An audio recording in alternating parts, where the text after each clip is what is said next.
ప్రభుత్వ హయాంలో వేల సంఖ్యలో ఫోన్ ట్యాపింగ్లు జరిగాయని కాంగ్రెస్ ఎమ్మెల్యే యన్న శ్రీనివాసరెడ్డి ఆరోపించారు. ఫోన్లు గ్యాప్ అవుతున్నాయని తెలిసిన నిస్సహాయ స్థితిలో ఉండేవాళ్ళమని ఆయన చెప్పారు. ఇప్పుడు ప్రభుత్వం మారింది కాబట్టి ఈ కేసుల నిజాలు నిగ్గుతేలాయని ఆయన డిమాండ్ చేశారు.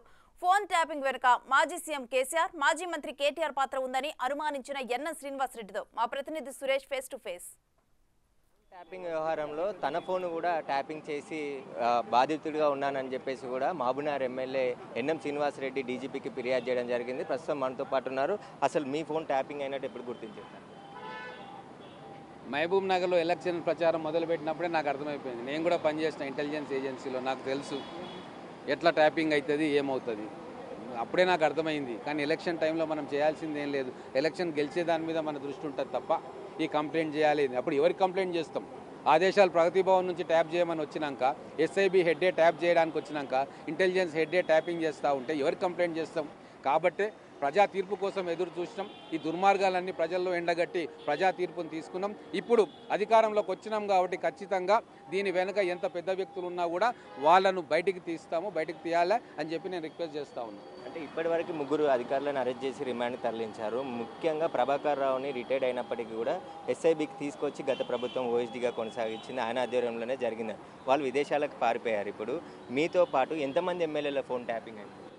నాకు తెలిసి బీజేపీ ఎమ్మెల్యేలు కావచ్చు, బీజేపీ రాష్ట్ర నాయకులు కావచ్చు, ఇక్కడ కాంగ్రెస్ ఎమ్మెల్యే క్యాండిడేట్లు కావచ్చు, కాంగ్రెస్ రాష్ట్ర నాయకులు కావచ్చు, ప్రతిపక్షంలో టీఆర్ఎస్ వ్యతిరేకంగా, కేసీఆర్ వ్యతిరేకంగా లేదా కల్వకుంట్ల కుటుంబానికి వ్యతిరేకంగా ఎవ్వరు గొంతు విప్పినా వాళ్ళ ఫోన్లు ట్యాప్ అయి ఉన్నాయి.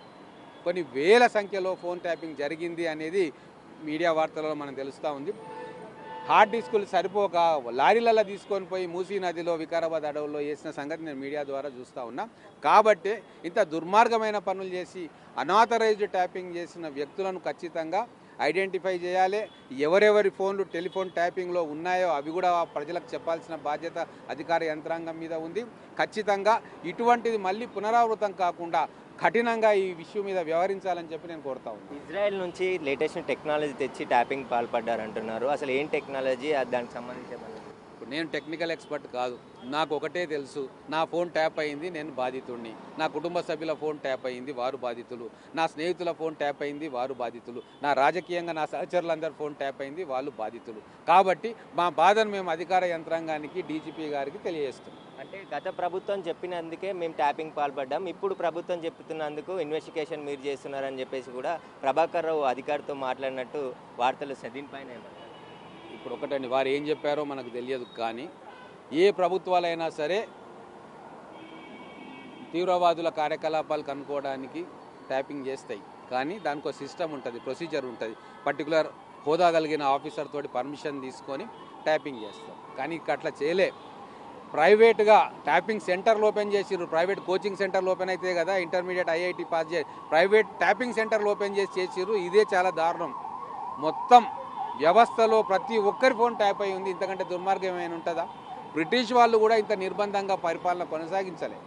అది ఈ 5 ఏళ్ల టీఆర్ఎస్ పాలన. ఇప్పుడు ముఖ్యంగా 2018 నుంచి 2023 వరకు జరిగిన పాలన భారతదేశ చరిత్రలో ఒక చీకటి పాలన, దుర్మార్గమైన పాలన.